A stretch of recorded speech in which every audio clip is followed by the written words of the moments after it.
Hello friends, welcome to our YouTube channel तैयारी beginners की। आज है 22 अगस्त 2020। Important current affairs with static GK हम डिस्कस करेंगे, तो वीडियो पूरा ध्यान से देखिए, काफ़ी नॉलेज आपको मिलने वाली है।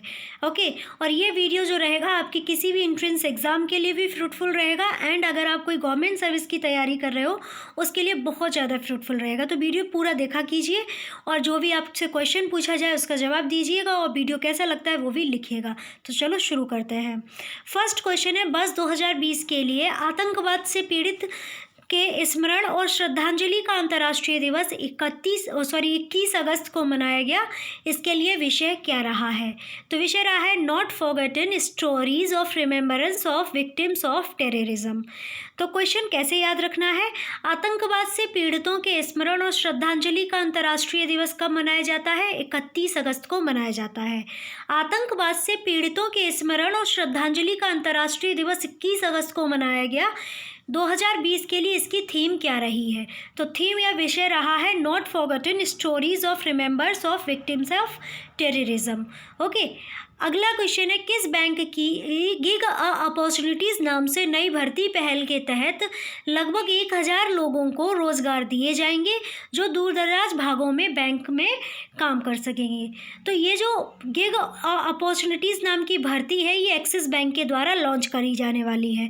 ओके, तो इसमें क्या होगा, जैसे आप सभी लोग जानते हैं, जब से लॉकडाउन हुआ था तो जो वर्क फ्रॉम होम था ना, उस चीज़ को बढ़ावा देने के लिए क्या हुआ कि अब पहले क्या होता था, घर से काम करना आसान नहीं होता था, अब वो घर से काम करना हो गया आसान। तो इन्होंने गिग ऑफ अपॉर्चुनिटीज़ नाम से एक लॉन्चिंग करी है। उससे क्या होगा, मतलब अभी की नहीं है, इनका प्लान ये लॉन्च हुआ है, अभी इन्होंने पूर्णतः लॉन्च नहीं की है। तो इनका ये रहेगा कि देश के किसी भी कोने से इनके जो 1000 तक लोग, इन्होंने ये जो बात कही गई है वो ये कहा है, ये मिनिमम क्वांटिटी में बताया है, इससे ज़्यादा लोग भी जोड़ने की प्रयास की जाएगी। उससे क्या होगा, देश के किसी भी कोने से आप घर से काम कर सकते हो और बैंक से जुड़ के। ओके, तो अब एक्सिस बैंक के बारे में बात करें तो इसकी ये लोगो होता है, ये देखिएगा। स्थापना 1993 में हुई थी। मुख्यालय अगर पूछ ले जाए तो मुंबई में है। अध्यक्ष राकेश मखीजा जी हैं। MD and CEO Amitabh Chaudhary ji हैं। टैगलाइन बैंक के एग्ज़ाम में काफ़ी पूछी जाती है, या फिर कोई एसएससी का एग्ज़ाम भी पूछ लेते हैं। तो बदलती का नाम जिंदगी टैगलाइन है। ब्रांड एम्बेसडर भी पूछे जाते हैं, तो एक्सिस बैंक के जो ब्रांड एम्बेसडर हैं वो हैं दीपिका पादुकोण। तो ये याद रखिएगा। अगला क्वेश्चन है, संयुक्त राज्य अमेरिका में उपराष्ट्रपति पद के लिए डेमोक्रेटिक पक्ष के नामांकन को स्वीकार करने वाली पहली भारतीय अमेरिकी कौन है? तो वो है कमला हैरिस। ये पहली भारतीय हैं जिन्होंने डेमोक्रेटिक पक्ष से नामांकन को स्वीकार किया है। संयुक्त राज्य अमेरिका की बात हो रही है तो यहाँ की कैपिटल हो जाती है वाशिंगटन डीसी, और अभी प्रेसिडेंट जो है वो है डोनाल्ड ट्रंप जी। डोनाल्ड ट्रंप जी अभी भारत भी आए थे जब वो लॉकडाउन हुआ था उससे पहले, तो आप सभी को याद होगा नमस्ते ट्रंप के नाम से ये जो विजिट थी इनकी, उसका जो टैगलाइन बनाया गया था नमस्ते ट्रंप बनाया गया था। गुजरात के कोटला स्टेडियम में ये आए थे, तो ये याद रखिएगा। अगला क्वेश्चन है, वह संगठन कौन सा है जो ऑस्ट्रिया की संसद द्वारा संयुक्त रूप से 20-21 अगस्त 2020 को अधिक प्रभावी बहुपक्षवाद के लिए संसदीय नेतृत्व विषय के तहत संसद के सभापतियों का 5वां विश्व सम्मेलन का आयोजन करेगा? ठीक है, तो क्वेश्चन साधारण शब्दों में समझिएगा। अधिक प्रभावी बहुपक्षवाद के लिए संसदीय नेतृत्व विषय के तहत या इस थीम के साथ 20 से 31 अगस्त को कौन सा संगठन सभापतियों का 5वां विश्व सम्मेलन का आयोजन करेगा? तो अंतर संसदीय संघ आयोजन करेगा। कहाँ पर करेगा? जेनेवा में, स्विट्जरलैंड में। अगला क्वेश्चन है, किस कंपनी ने गतिशीलता के क्षेत्र में नवाचार को बढ़ावा देने के लिए भारतीय प्रबंधन संस्थान बेंगलोर के startup hub and incubation centre के साथ हाथ मिलाया है? तो मारुति सुजुकी इंडिया ने भारतीय प्रबंधन संस्थान बेंगलुरु के साथ हाथ मिलाया है गतिशीलता के क्षेत्र में नवाचार को बढ़ावा देने के लिए। बस इतना ही याद रखिएगा। अगला क्वेश्चन है, एरोस्पेस प्रौद्योगिकी के क्षेत्र में स्टार्टअप उद्योगों को बढ़ावा देने के उद्देश्य से वह संस्था कौन सी है जिसका CSIR नेशनल एरोस्पेस लैबोरेटरीज के बीच बाहरी निजी वित्त पोषण के साथ एक इनोवेशन कम इंक्यूबेटर सेंटर स्थापित करने के लिए समझौता हुआ है? तो राष्ट्रीय अनुसंधान विकास निगम के साथ यह समझौता हुआ है। अगला क्वेश्चन है, स्वच्छ सर्वेक्षण 2020 के पुरस्कारों में भारत का सबसे स्वच्छ शहर कौन सा है, तो वो है इंदौर, जो कि मध्य प्रदेश का सबसे बड़ा शहर है। और सबसे इम्पोर्टेंट बात ये हो जाती है, लगातार चौथी बार ये सबसे स्वच्छ शहर बना है। ओके, अब मध्य प्रदेश की बात हो रही है तो स्टैटिक पोर्शन देख लेते हैं। मध्य प्रदेश की राजधानी भोपाल, सबसे बड़ा शहर इंदौर, जिले यहाँ पर 52, राजभाषा हिंदी और सिंधी है। मध्य प्रदेश का गठन 1 नवंबर 1956 को हुआ था। राज्यपाल आनंदीबेन पटेल हैं।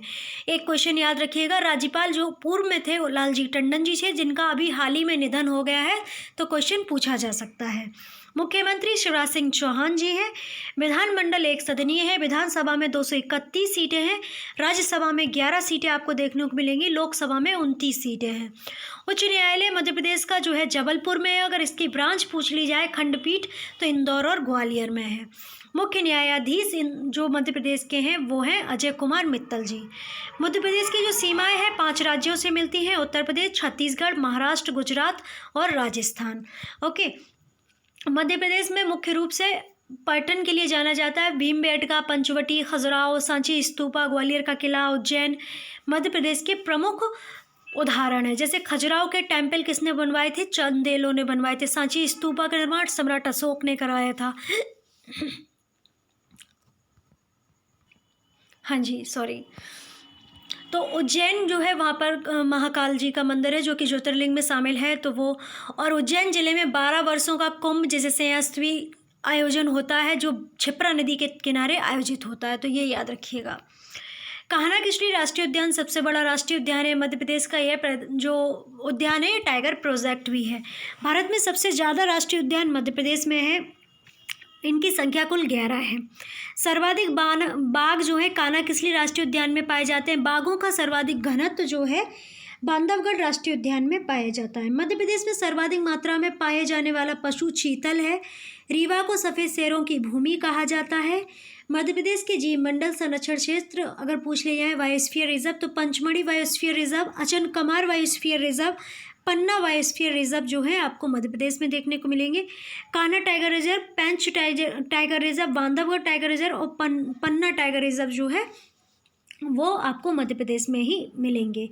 Satpura tiger reserve, Sanjay tiger reserve. Okay, इसके साथ साथ मध्य प्रदेश को हार्ट ऑफ इंडिया कहते हैं, सभी को पता है। मध्य प्रदेश को ही टाइगर स्टेट के नाम से जाना जाता है। मध्य प्रदेश को सोया प्रदेश के नाम से भी जाना जाता है, क्योंकि दालों का सबसे ज़्यादा जो उत्पादन होता है वो मध्य प्रदेश में होता है। घड़ियाल स्टेट के नाम से भी जाना जाता है।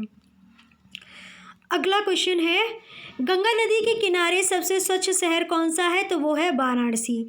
वाराणसी उत्तर प्रदेश का शहर है। वाराणसी को सारनाथ भी कहा जाता था।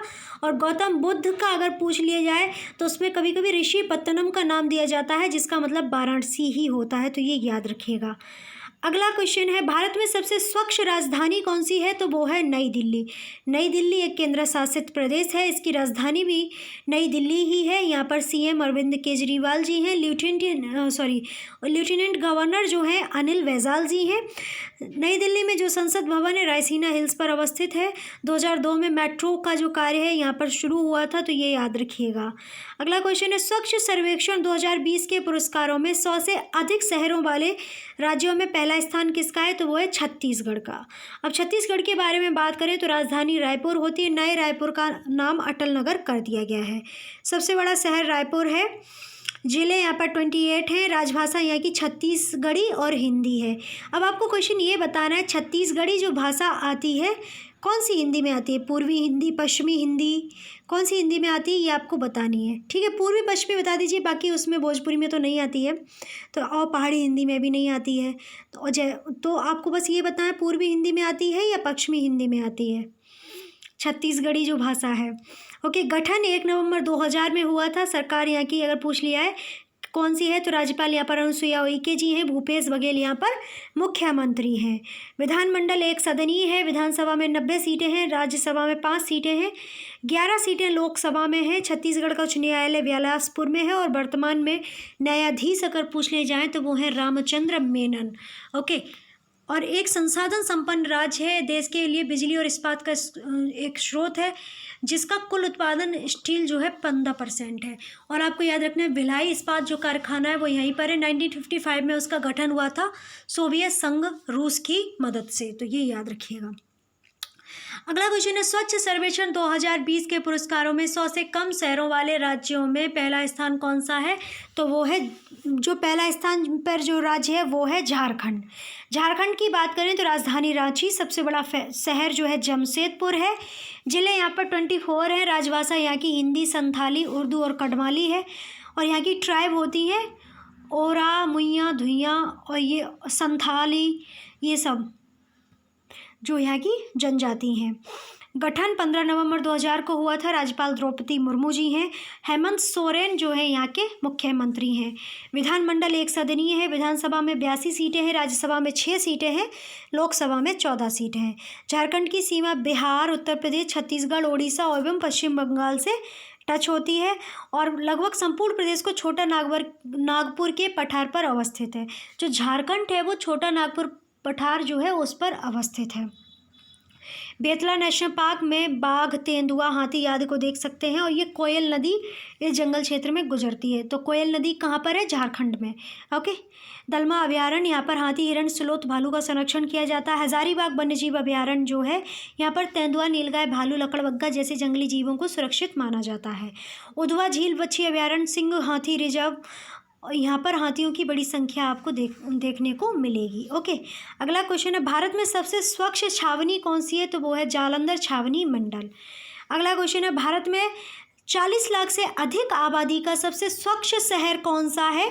तो वो है अहमदाबाद, गुजरात। गुजरात की कैपिटल होती है गांधीनगर और गुजरात का मतलब होता है गुर्जर धनत्रा, गुर्जरात्र या गुजरात। कल गुर्जर दिवस भी था, जो लास्ट 21 अगस्त था, कल गुर्जर दिवस था। ओके। सबसे बड़ा शहर अहमदाबाद, ज़िले यहाँ पर 33 हैं। राजभाषा गुजराती है। गठन 1 मई 1960 को हुआ। पूर्व में मध्य प्रदेश है इसके, महाराष्ट्र, पाकिस्तान, अरब सागर से इसकी बॉर्डर शेयर होती है। राज्यपाल आचार्य देवव्रत जी हैं। मुख्यमंत्री विजय रूपाणी जी हैं। विधानमंडल यहाँ की एक सदनीय है। विधानसभा में 182 सीटें हैं, राज्यसभा में 11 सीटें हैं, लोकसभा में 26 सीटें। उच्च न्यायालय अगर पूछ ली जाए गुजरात के न्यायाधीश कौन है तो वो हैं विक्रमनाथ जी। प्रमुख उत्पादन गुजरात में कपास और मूंगफली का होता है। नर्मदा नदी को गुजरात की तटरेखा या जीवन रेखा भी कहते हैं। गुजरात की तटरेखा जो है भारत के राज्यों में सबसे अधिक है, तो ये भी आपको याद रखना है। भारत का मैनचेस्टर अहमदाबाद को कहा जाता है, तो ये भी आपको याद रखना है। भुज नामक भूकंप जो है 26 जनवरी 2001 को गुजरात में आया था। केंद्रीय नमक एवं समुद्री रसायन अनुसंधान संस्थान जो है गुजरात के भावनगर में अवस्थित है। कई बार पूछा गया है, याद रखिएगा। कर्क रेखा इस राज्य की उत्तरी सीमा से होकर गुजरती है, तो ये याद रखिए। गुजरात का प्रमुख बंदरगाह जो है कांडला बंदरगाह है, जिसका नाम परिवर्तित करके क्या कर दिया गया? पंडित दीनदयाल उपाध्याय। गुजरात का महत्वपूर्ण उद्योग जो है वो है सूती वस्त्र उद्योग। लोथल बंदरगाह जिसकी खोज सिंधु सभ्यता में की गई, वे भी गुजरात में है। अमूल मिल्क जो है गुजरात में अवस्थित है। अमूल मिल्क की स्थापना किसने की थी? डॉक्टर वर्गीस कुरियन ने। और वर्गीस कुरियन को श्वेत क्रांति का जनक भी कहा जाता है, father of white revolution. Okay. Amul की फुल फॉर्म भी कभी कभी पूछी जाती है। यूपीपीसीएल 2018 में पूछी गई थी। आनंद मिल्क यूनियन लिमिटेड इसकी फुल फॉर्म हो जाती है।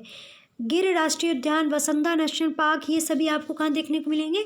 गुजरात में। गिर राष्ट्रीय उद्यान से क्वेश्चन और पूछा जाता है कि यहाँ पर कौन से लॉयंस का संरक्षण किया जाता है? तो एशियाटिक लॉयंस का यहाँ पर संरक्षण किया जाता है, तो ये सारी बात याद रखिएगा। अगला क्वेश्चन है, केंद्रीय जनजातीय मामलों के मंत्री अर्जुन मुंडा ने किन शहरों में ट्राई फूड प्रोडक्ट के तृतीय प्रसंस्करण केंद्रों का शुभारंभ किया है? तो रायगढ़ महाराष्ट्र और जगदलपुर छत्तीसगढ़ में ट्राई फूड प्रोडक्ट के तृतीय प्रसंस्करण केंद्रों का शुभारंभ किया गया है जनजातीय मामलों के मंत्री अर्जुन मुंडा के द्वारा। अर्जुन मुंडा जी जो है ट्राइबल अफेयर्स के मिनिस्टर हैं, तो इनकी मिनिस्ट्री जो इनकी कंस्टिट्यूएंसी है वो है खूंटी, झारखंड, तो ये याद रखिएगा। अब सामान्य ज्ञान के कुछ क्वेश्चंस देख लेते हैं। भारतीय रेलवे खानपान एवं पर्यटन निगम की स्थापना कब हुई थी? जो IRCTC है, इसकी स्थापना हुई थी 27 सितंबर 1999 में, मतलब 1999 में, और मुख्यालय नई दिल्ली में है। कोंकण रेल निगम समिति की स्थापना कब हुई थी? तो ये स्थापना हुई थी 19 जुलाई 1990 में या 1990 में, और मुख्यालय नवी मुंबई है। मुंबई रेलवे विकास निगम की स्थापना 12 जुलाई 1999 को हुई थी, मुख्यालय मुंबई में है। भारतीय रेलवे वित्त निगम की स्थापना 12 दिसंबर 1986 को हुई थी। मुख्यालय नई दिल्ली में है। Dedicated freight corridor corporation of India limited की स्थापना कब हुई? 30 सितंबर 2006 में। मुख्यालय नई दिल्ली में है। भारतीय रेलटेल निगम समिति की स्थापना कब हुई? 2000 में हुई थी। मुख्यालय गुड़गांव हरियाणा में है। रेलवे सुरक्षा बल की स्थापना कब हुई? 2 जुलाई 1872 को हुई थी। मुख्यालय नई दिल्ली में है। ठीक है, तो ये था हमारा आज का करंट अफेयर्स का बहुत ही महत्वपूर्ण वीडियो। आशा करते हैं आपको अच्छा लगा होगा। अगर आपने वीडियो वाकई में पूरा देखा है तो आपको काफ़ी अच्छा लगा होगा और सीखने को भी बहुत कुछ मिला होगा। आपको जो क्वेश्चन पूछा गया है उसे कमेंट बॉक्स में कीजिएगा। अगर आपकी कोई क्वेरी है, कोई क्वेश्चन है तो उसे भी कमेंट बॉक्स में मेंशन कर दीजिएगा। एंड अगर आप चाहते हैं, कोई आपकी डिमांड है कि इस करंट अफेयर में उसे भी ऐड ऑन किया जाए तो उसे भी ऐड ऑन किया जाएगा, तो वो भी आप कमेंट बॉक्स में लिखिएगा ज़रूर। टेलीग्राम ग्रुप को ज्वाइन कर लीजिएगा जिससे क्लास की पीडीएफ मिल सके, जिससे आप नोट्स बनाना चाहें नोट्स बनाएं, रिवीजन के तौर पे पीडीएफ रख सकें। लिंक आपको डिस्क्रिप्शन में मिल जाएगा। एंड ऑडियो सुनने के लिए आप हमारे खबरी प्लेटफॉर्म को ज्वाइन कीजिएगा, जिससे यहाँ वीडियो देखिए, वहाँ ऑडियो सुनिए, आपका काफ़ी बेनिफिट होगा। लिंक उसका भी डिस्क्रिप्शन में मिल जाएगा। फेसबुक, इंस्टाग्राम, ट्विटर से जुड़ना चाहते हैं, शेयर चैट से जुड़ना चाहते हैं तो उनका लिंक भी आपको डिस्क्रिप्शन में मिल जाएगा, वहाँ से आप ज्वाइन कर सकते हैं और जुड़ सकते हैं। ओके, तो वीडियो लाइक कीजिएगा, सब्सक्राइब कीजिएगा पहली बार विजिट कर रहे हैं, और ज़्यादा से ज़्यादा शेयर कीजिएगा। तो खुश रहिए, मस्त रहिए, स्वस्थ रहिए, अपने परिवारजनों का ख्याल रखिएगा, मन में हमेशा जुनून रखिएगा। हासिल कर लेंगे मुकाम अपना, तभी चैन से बैठेंगे। तो आप सभी का बहुत बहुत धन्यवाद वीडियो वॉच करने के लिए। Don't forget subscribe and share.